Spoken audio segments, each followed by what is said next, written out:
ಈ ವಿಡಿಯೋ ಆರಂಭದಲ್ಲೇ ನಾನು ಪ್ರಶ್ನೆ ಕೇಳಬೇಕು ಅಂದ್ಕೊಂಡಿದ್ದೀನಿ.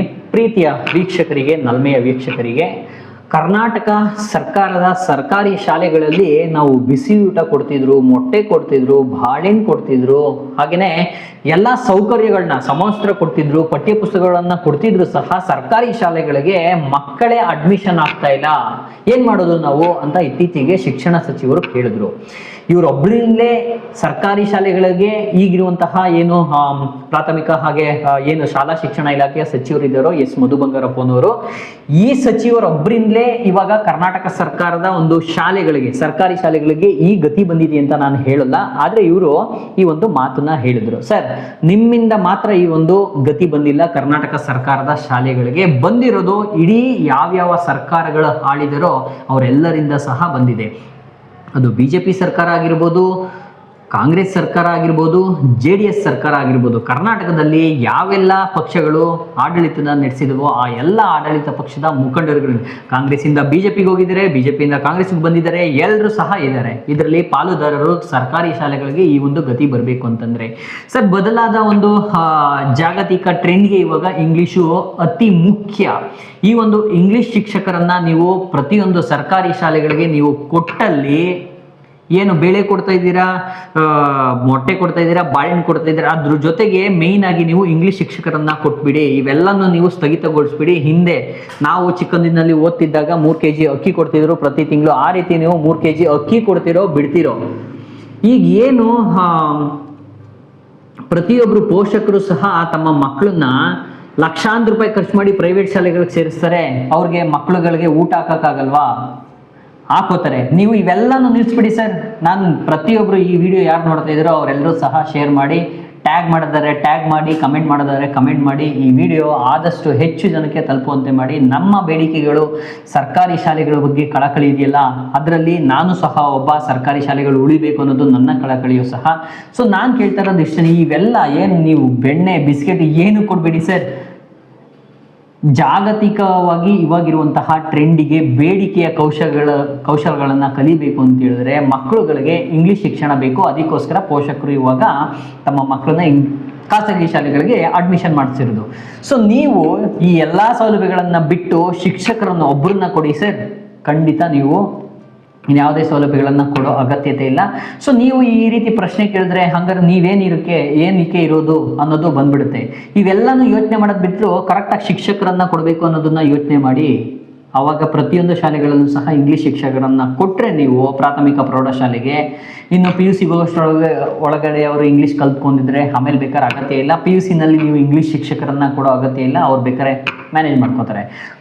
ಒಂದು ಪ್ರಾಥಮಿಕ ಹಾಗೆ ಪ್ರೌಢ ಶಿಕ್ಷಣದ ಒಂದು ವ್ಯವಸ್ಥೆ ಇಂಗ್ಲಿಷ್ ಶಿಕ್ಷಣ ಮಾಧ್ಯಮದಲ್ಲೂ ಸಹ ಕೊಟ್ಬಿಟ್ರೆ ಎಲ್ಲ ಶಾಲೆಗಳಲ್ಲೂ ಸಹ ಈ KPS ಶಾಲೆಗಳು, ಮ್ಯಾಗ್ನೆಟ್ ಶಾಲೆಗಳಂತ ಏನು ಹೇಳಿ ನೀವು ಇವಾಗ ಅಟ್ರಾಕ್ಟ್ ಮಾಡಿಕೊಂಡು ನೀವು ಇತರೆ ಶಾಲೆಗಳನ್ನ, ಒಂದು ಗ್ರಾಮ ಪಂಚಾಯತಿಗೆ 4 ರಿಂದ 5, 6, 7 ಹಳ್ಳಿಗಳು ಒಳಪಡ್ತವೆ. ಪ್ರತಿಯೊಂದು ಗ್ರಾಮ ಪಂಚಾಯತಿನಲ್ಲಿ KPS ಶಾಲೆನ ಅಭಿವೃದ್ಧಿ ಮಾಡಬೇಕು ಅಂತೇಳಿ ನೀವು ಮ್ಯಾಗ್ನೆಟ್ ಶಾಲೆ ಅಂತೇಳಿ ಅಕ್ಕಪಕ್ಕದ ಶಾಲೆಗಳನ್ನ ಮುಚ್ಚಿಕೊಳ್ತಿದ್ದೀರಿ.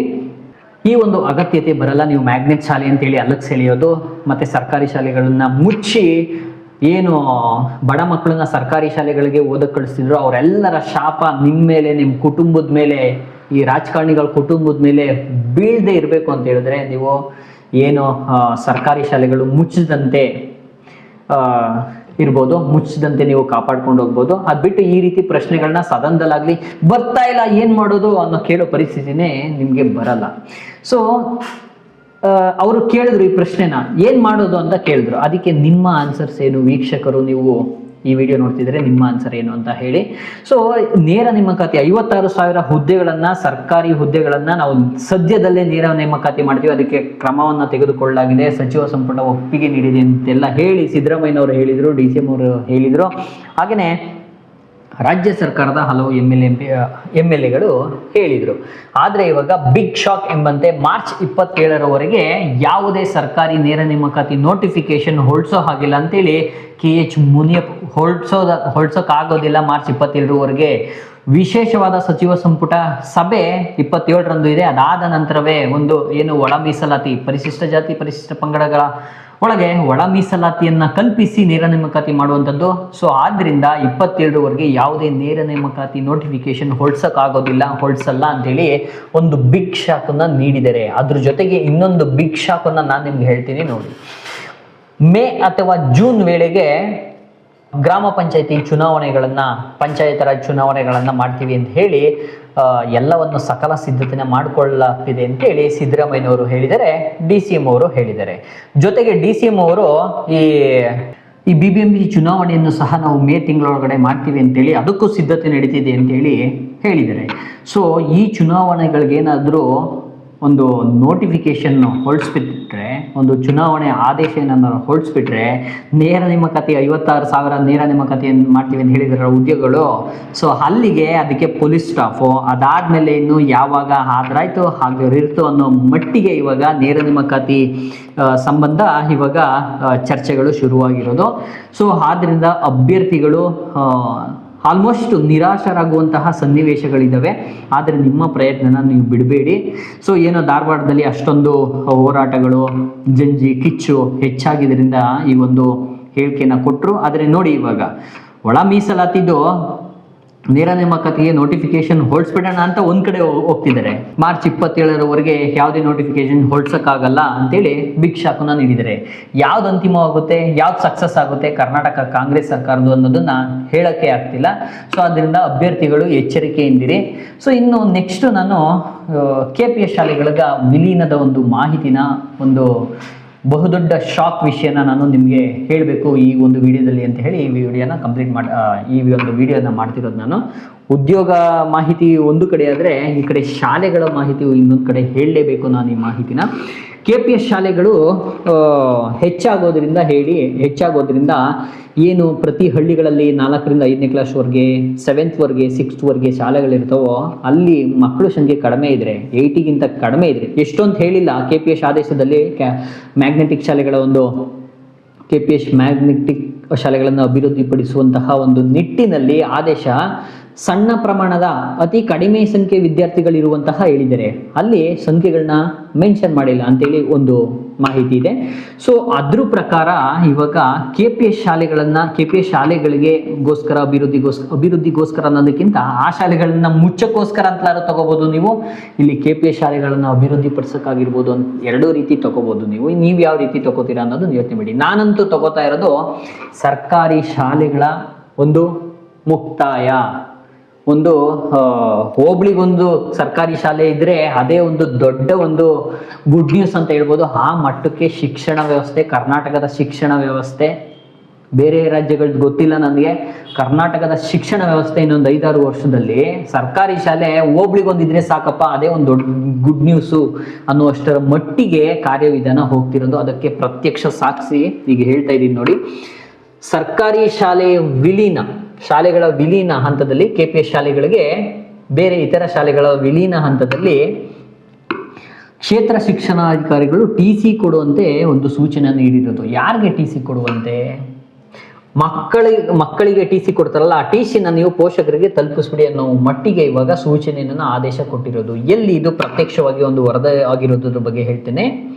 ಹೊಂಗನೂರು ಕರ್ನಾಟಕ ಪಬ್ಲಿಕ್ ಶಾಲೆ ವ್ಯಾಪ್ತಿಗೆ ಬರುವಂತಹ 7 ಸರ್ಕಾರಿ ಪ್ರಾಥಮಿಕ ಶಾಲೆಗಳನ್ನ KPS ಕರ್ನಾಟಕ ಪಬ್ಲಿಕ್ ಶಾಲೆ ಮ್ಯಾಗ್ನೆಟಿಕ್ ಶಾಲೆಗೆ ಮ್ಯಾಗ್ನೆಟಿಕ್ ಶಾಲಾ ಯೋಜನೆಯಡಿ ವಿಲೀನ ಮಾಡುವ ಕಾರಣದಿಂದ ಮ್ಯಾಗ್ನೆಟಿಕ್ ಶಾಲೆಗೆ ಬಾರದ 5 ಶಾಲೆಗಳ ವಿದ್ಯಾರ್ಥಿಗಳ ವರ್ಗಾವಣೆ ಪತ್ರಗಳನ್ನು ಅವರ ಪೋಷಕರಿಗೆ ನೀಡುವಂತೆ ಶಾಲಾ ಶಿಕ್ಷಣ ಇಲಾಖೆಯ ಬೆಂಗಳೂರು ದಕ್ಷಿಣ ಜಿಲ್ಲೆಯ ಚನ್ನಪಟ್ಟಣ ತಾಲೂಕು ಕ್ಷೇತ್ರ ಶಿಕ್ಷಣಾಧಿಕಾರಿಗಳು ಆದೇಶವನ್ನು ಹೊರಡಿಸಿರುವಂಥದ್ದು. ಅಂದರೆ ಈ ಒಂದು 7 ಶಾಲೆಗಳ ಶಿಕ್ಷಕರಿಗೆ ನೀವು ಕೊಟ್ಟಂತಹ ಟಾಸ್ಕನ್ನು ನೀವು ಕಂಪ್ಲೀಟ್ ಮಾಡೋಕ್ಕಾಗದೆ ಹೋದರೆ, ನೀವು ಈ ಪ್ರೈವೇಟ್ನಲ್ಲಿ ಕೊಡ್ತಾರಲ್ಲ ಟಾಸ್ಕ್ ಕಂಪ್ಲೀಟ್ ಮಾಡಬೇಕಿಲ್ಲ ಕೆಲಸ ಬಿಟ್ಟು ಹೋಗ್ಬೇಕು ಅಂತೇಳಿ, ಆ ರೀತಿ ಇಲ್ಲಿ ಕೆಲಸ ಬಿಟ್ಟೋಗು ಅಂತ ಹೇಳಲ್ಲ, ಶಿಸ್ತು ಕ್ರಮವನ್ನು ಕೈಗೊಳ್ಳಲಾಗ್ತದೆ ಅಂತೇಳಿ ಕ್ಷೇತ್ರ ಶಿಕ್ಷಣಾಧಿಕಾರಿಗಳು ಆದೇಶವನ್ನು ನೀಡಿರುವಂಥದ್ದು. ಏನಂತ ಹೇಳಿದರೆ ಮುಂದುವರೆದು, ವಿದ್ಯಾರ್ಥಿಗಳಿಗೆ ಬಸ್ ವ್ಯವಸ್ಥೆಯನ್ನು ಮಾಡಲಾಗಿದೆ. ಸರ್ಕಾರಿ ಕಿರಿಯ ಪ್ರಾಥಮಿಕ ಶಾಲೆ ಚನ್ನಂಕೇಗೌಡನ ದೊಡ್ಡಿಯಿಂದ 2 ವಿದ್ಯಾರ್ಥಿಗಳು, ಸಂತೆಮೊಗೇನಹಳ್ಳಿ ದೊಡ್ಡಿಯಿಂದ 5 ವಿದ್ಯಾರ್ಥಿಗಳು ಮಾತ್ರ ಮ್ಯಾಗ್ನೆಟಿಕ್ ಶಾಲೆಗೆ ಬರ್ತಿದ್ದಾರೆ. ಹೊಡಿಕೆ ಹೊಸಹಳ್ಳಿ, ಕನ್ನಿ ದೊಡ್ಡಿ, ಅಮ್ಮಳ್ಳಿ ದೊಡ್ಡಿ, ಸಂತೆಮೊಗೇನಹಳ್ಳಿ, ಸುಣ್ಣಘಟ್ಟ ಸರ್ಕಾರಿ ಕಿರಿಯ ಪ್ರಾಥಮಿಕ ಶಾಲೆಗಳ ಶಿಕ್ಷಕರು ಮ್ಯಾಗ್ನೆಟಿಕ್ ಶಾಲೆಯ ಉದ್ದೇಶ KPS ಮ್ಯಾಗ್ನೆಟಿಕ್ ಶಾಲೆಯ ಉದ್ದೇಶ, ಪ್ರಯೋಜನ ಹಾಗೂ ಸೌಲಭ್ಯವನ್ನು ಪೋಷಕರಿಗೆ ಯಶಸ್ವಿಯಾಗಿ ಅರಿವು ಮೂಡಿಸುವಲ್ಲಿ ವಿಫಲರಾಗಿದ್ದಾರೆ. ಆದ್ದರಿಂದ ವಿಫಲರಾಗಿದ್ದಾರೆ ಅಂತೇಳಿ ಆದೇಶ ಹೊರಡಿಸಿ ಅವ್ರಿಗೆ ಹೇಳಿರೋದು ಶಿಕ್ಷಕರಿಗೆ. ಇದೇ 11ರೊಳಗೆ ಪೋಷಕರನ್ನ ನೀವು ಮನವೊಲಿಸಿ TCಗಳನ್ನು ಪೋಷಕರಿಗೆ ನೀಡುವಂತೆ ನೀಡಬೇಕು ಅಂತೇಳಿ ಕ್ರಮ ಕೈಗೊಳ್ಳಬೇಕು ಅಂತೇಳಿ ಅವರು ಆದೇಶ ಹೊರಡಿಸಿರೋದು, ಶಿಕ್ಷಕರಿಗೆ ಕಲ್ಪಿಸಿರೋದು ಆದೇಶವನ್ನು. ಇಲ್ಲವಾದಲ್ಲಿ ನಿಮ್ಮ ವಿರುದ್ಧ ಶಿಸ್ತು ಕ್ರಮವನ್ನು ಕೈಗೊಳ್ಳಲಾಗುತ್ತೆ ಅಂತ ಹೇಳಿ ಶಿಕ್ಷಕರಿಗೆ ಕ್ಷೇತ್ರ ಶಿಕ್ಷಣಾಧಿಕಾರಿಗಳು ಹೇಳಿರೋದು, ಆದೇಶನ ಕೊಟ್ಟಿರೋದು. ಸೊ ಅಲ್ಲಿಗೆ ಖಂಡನೆ. ಇದಕ್ಕೆ ಇಲಾಖೆಯ ಈ ನಡೆಯನ್ನು all India democratic student organisation AIDSO Karnataka ರಾಜ್ಯ ಸಮಿತಿ ಇದನ್ನು ಖಂಡಿಸಿದೆ. ಅದ್ರ ಬಗ್ಗೆ ಒಂದು ಹೋರಾಟವನ್ನು ಸಹ ಯಶಸ್ವಿಯಾಗಿ AIDSO ಪ್ರತಿ ಜಿಲ್ಲೆಗಳಲ್ಲಿ ತಾಲೂಕು ಕೇಂದ್ರಗಳಲ್ಲಿ ಎಲ್ಲೆಲ್ಲಿ ಸಾಧ್ಯವಾಗುತ್ತೋ ಅಲ್ಲೆಲ್ಲ ಹೋರಾಟ ಮಾಡ್ತಿದ್ದಾರೆ. ಅವರಿಗೆ ನಾನು ಧನ್ಯವಾದಗಳನ್ನು ಅರ್ಪಿಸ್ತೀನಿ. ಸರ್ಕಾರಿ ಶಾಲೆಗಳು ಮುಚ್ಚೋಗ್ತಿರೋದ್ರ ಬಗ್ಗೆ ಅರಿವು ಮೂಡಿಸೋದು ಅತಿ ಮುಖ್ಯವಾಗಿದೆ. ಯಾಕಂತ ಹೇಳಿದ್ರೆ ನಾನು ಸಹ ಹಳ್ಳಿಗಳ ಮೇಲೆ ಹೋಗಿದೆ, ಮಾಗಡಿ ಸೈಡು.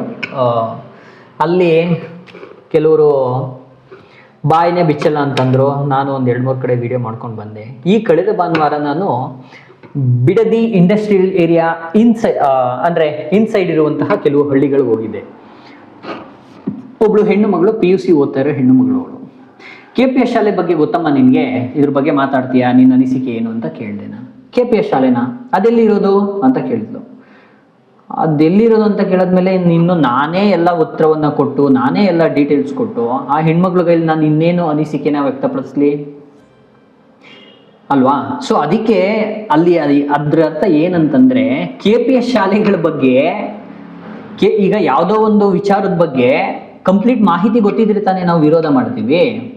ಸೊ ಮಾಹಿತಿನೇ ಗೊತ್ತಿಲ್ಲ ಅಂತಂದ್ರೆ ನಾವೇನು ವಿರೋಧ ಮಾಡ್ತೀವಿ?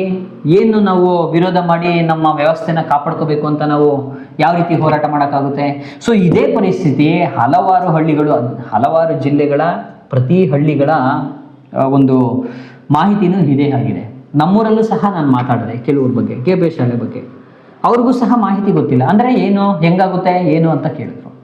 ಆ PUC ಓದ್ತಾ ಇರುವಂತಹ ಹೆಣ್ಣು ಮಗಳಿಗೂ ಗೊತ್ತಿಲ್ಲ ಅಂತಂದ್ರೆ ಈಗ ಪತ್ರಿಕೆ ಓದ್ತಿದ್ರೆ, ನ್ಯೂಸ್ ಚಾನಲ್ ನೋಡ್ತಿದ್ರೆ ಗೊತ್ತಾಗುತ್ತೆ. ಈಗ 16 ವರ್ಷ ಒಳಪಟ್ಟಂತಹ ಮಕ್ಕಳಿಗೆ ಮೊಬೈಲ್ ನಿಷೇಧ, ಸೋಷಿಯಲ್ ಮೀಡಿಯಾ ನಿಷೇಧ ಅಂತ ಹೇಳಿದ್ದಾರೆ.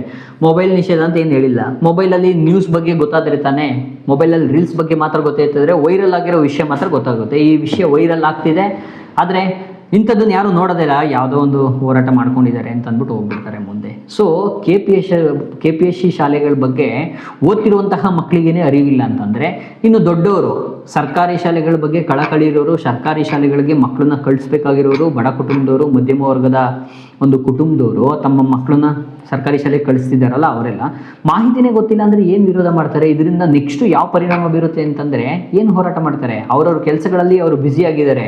ಹೋರಾಟ ಮಾಡಕ್ಕೆ ಬನ್ನಿ ಅಂತಂದರೆ ಬರ್ತಾರೋ ಇಲ್ಲುವಂತಹ ಪರಿಸ್ಥಿತಿ ಇದೆ. ಸೊ ಆದ್ದರಿಂದ ಈಗ ಶಿಕ್ಷಣ ಇಲಾಖೆ ಏನು ಮಾಡುತ್ತೆ ಅಂತಂದರೆ ಒಳೊಳಗೇನೆ ಈ ರೀತಿ ಕೆಲಸ ಮಾಡುತ್ತೆ. ಯಾವ ರೀತಿ ಕೆಲಸ ಮಾಡ್ತಿದೆ ನೋಡಿ.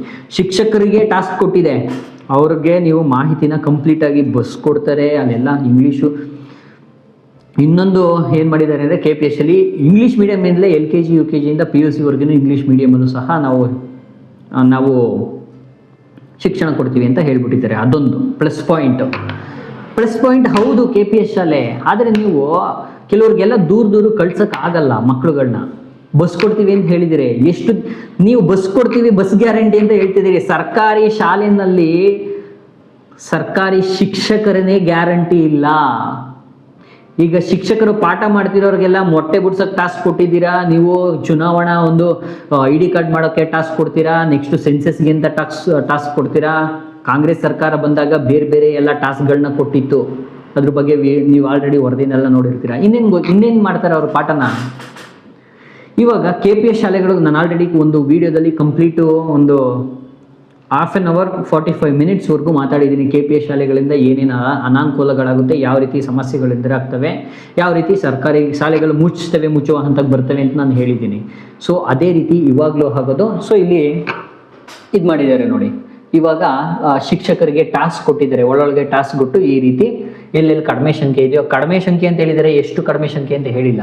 ಸೊ ಆ ಶಾಲೆಗಳನ್ನ ಮುಚ್ಚುವ ಹಂತಕ್ಕೆ ಈ ರೀತಿ ಪ್ಲಾನ್ ಮಾಡಿ ಈ ರೀತಿ ಒಳೊಳಗೇನೆ ಕೆಲಸ ಮಾಡ್ತಿರೋದು KPS ಶಾಲೆಗೋಸ್ಕರ. ಇದು KPS ಶಾಲೆಗೋಸ್ಕರ ಕೆಲಸ ಮಾಡ್ತಿರೋದಲ್ಲ ಅಂತ ನಾನು ಹೇಳ್ತೀನಿ. ಈ ಪ್ರೈವೇಟೈಸೇಷನ್ನ ದೊಡ್ಡ ಮಟ್ಟಕ್ಕೆ ತಗೊಂಡೋಗೋಕೆ, ಅವ್ರನ್ನ ಉದ್ಧಾರ ಮಾಡೋಕೆ ಸರ್ಕಾರಿ ಶಾಲೆಗಳಿಗೆ ಈ ರೀತಿ ಬೀಗ ಹಾಕೋಕೆ ಮಾಡಿರುವಂತಹ ಹುನ್ನಾರ ಇದು. ಒಂದು ಮಗು ಇದ್ರೂ ಸಹ ಶಾಲೆ ಮುಚ್ಚಲ್ಲ ಅಂತ ಹೇಳುವಂತಹ ಶಿಕ್ಷಣ ಸಚಿವರು ಈ ಮಕ್ಕಳು ಏನದು ಪೋಷಕರನ್ನ ಮನವೊಲಿಸಿ ಮಕ್ಕಳ TCಯನ್ನ ಪೋಷಕರಿಗೆ ಕೊಟ್ಕೊಳ್ಸ್ಬೇಕು ಅನ್ನೋ ಒಂದು ಅಧಿಕಾರನ, ಒಂದು ಆದೇಶವನ್ನ ಯಾರು ಕೊಟ್ಟಿರೋದು ಹಂಗಾರೆ? ಶಿಕ್ಷಕರಿಗೆ ಪಾಪ ಅಲ್ವಾ? ಸೊ ಇದ್ರ ಬಗ್ಗೆ ಆಲೋಚನೆ ಮಾಡಬೇಕು. ಯಾರು ಇದ್ರ ಬಗ್ಗೆ ಮಾಹಿತಿ ಇಲ್ವೋ, ಪ್ರತಿಯೊಂದು ಹಳ್ಳಿಯಲ್ಲೂ ಸಹ ನೀವು ಸರ್ಕಾರಿ ಶಾಲೆ ಉಳಿಸ್ಕೋಬೇಕು ಅಂತಂದರೆ ಪೋಷಕರು ನೀವು ಕಂಟಿನ್ಯೂಸ್ ಆಗಿ ಹೋರಾಟ ಮಾಡಲಿಲ್ಲ ಅಂದರೂ ಪರವಾಗಿಲ್ಲ. ಜಸ್ಟ್ ಒಂದು ಸ್ಯಾಂಪಲ್ಗೆ ಬೇಕಾದರೆ ನೀವು ವಾರದಲ್ಲಿ ಒಂದೊಂದು ದಿನ ನೀವು ಹೋರಾಟ ಮಾಡಿ ತೋರಿಸಿ. KPS ಶಾಲೆಗಳ ಬಗ್ಗೆ ಒಂದು ವಿಲೀನ ಮಾಡಬೇಡಿ. ನೀವು ಕೊಡುವಂತಹ ಎಲ್ಲ ಸೌಲಭ್ಯಗಳನ್ನು ನಿಲ್ಲಿಸ್ಬಿಡಿ ಸರ್ಕಾರಿ ಶಾಲೆಯಲ್ಲಿ. ಜಸ್ಟ್ ಇಂಗ್ಲೀಷ್ ಶಿಕ್ಷಕರನ್ನ ಕೊಡಿ. ಕಡೆ ಪಕ್ಷ ಈಗೆಲ್ಲ ಬಂದಿರೋರೆಲ್ಲ ಆಲ್ಮೋಸ್ಟು ಇಂಗ್ಲೀಷ್ ಗೊತ್ತು. ಶಿಕ್ಷಕರು ಇಂಗ್ಲೀಷನ್ನು ಕಲಿಸ್ಕೊಡ್ತಾರೆ. ಬೇಕಾದರೆ ಸರ್ಕಾರಿ ಶಾಲೆಯಲ್ಲಿ ಬೇಕಾದಂತಹ ಅಗತ್ಯ ಶಿಕ್ಷಕರನ್ನು ಕೊಟ್ಟು ಅವ್ರ ಕೈಲಿ ಪಾಠ ಮಾಡಿಸಿ, ಬೇರೆ ಏನೊಂದು ಈ ಬೇರೆ ಸೌಲಭ್ಯಗಳನ್ನು ನೋಡ್ಕೊಳ್ಳೋಕ್ಕೆ ಬೇರೆ ಒಂದು ಇಟ್ಕೊಡಿ. ಅವರು ಮೀಟಿಂಗ್ಗೆ ಹೋಗ್ತಾರೋ ಸರ್ಕಾರಿ ಶಾಲೆನವರು, ಮತ್ತು ಏನು 15,000 ಶಿಕ್ಷಕರನ್ನ 18,000 ಶಿಕ್ಷಕರನ್ನ ಕರ್ನಾಟಕ ಸರ್ಕಾರ ಶಿಕ್ಷಣ ಇಲಾಖೆ ನೇಮಕಾತಿ ಮಾಡ್ಕೋತಿದೆ ಅಂತ ಹೇಳ್ತಿದೆಯೋ, ಇನ್ನೊಂದು ಶಿಕ್ಷಕರ ಹುದ್ದೆ ಆಕಾಂಕ್ಷಿಗಳು ನೀವು ಶಿಕ್ಷಕರ ಹುದ್ದೆ ಕೊಡಿ ಅಂತ ಹೋರಾಟ ಮಾಡೋದ್ರ ಬದಲು ಇವಾಗ ನೀವು ಸರ್ಕಾರಿ ಶಾಲೆಗಳು ಇದ್ರೇನೆ ತಾನೇ ನಿಮ್ಮನ್ನ ನೇಮಕ ಮಾಡ್ತಾರೆ. ನೀವು ಶಿಕ್ಷಕ ಹುದ್ದೆಗಳನ್ನ ಕೊಡಿ ಅನ್ನೋದ್ರ ಜೊತೆಗೆ ಸರ್ಕಾರಿ ಶಾಲೆಗಳನ್ನ ಉಳಿಸಿ, ವಿಲೀನ ಮಾಡ್ಕೋಬೇಡಿ. ವಿಲೀನ ಮಾಡ್ಕೊಳ್ಳೋದ್ರ ಬದಲು ಆ ಶಾಲೆಗಳು ಅಲ್ಲಲ್ಲೇ ಉಳಿಲಿ ಅನ್ನೋದ್ರ ಬಗ್ಗೆನೂ ಹೋರಾಟ ಮಾಡ್ಕೋಬೇಕಾಗಿದೆ. ಆ ಶಾಲೆಗಳು ಉಳಿದ್ರೇನೇ ರೀ ನಿಮ್ಗೆ 15,000 ನೇಮಕಾತಿ ಮಾಡ್ಕೊಳ್ಳೋದು. ಅದೇ ಉಳಿಲಿಲ್ಲ ಅಂದ್ರೆ ನಿಮ್ಮನ್ನ ನೇಮಕಾತಿ ಮಾಡ್ಕೊಂಡು ನಿಮ್ಗೇನು ಕೆಲಸ ಕೊಡ್ತಾರ ಅವರು?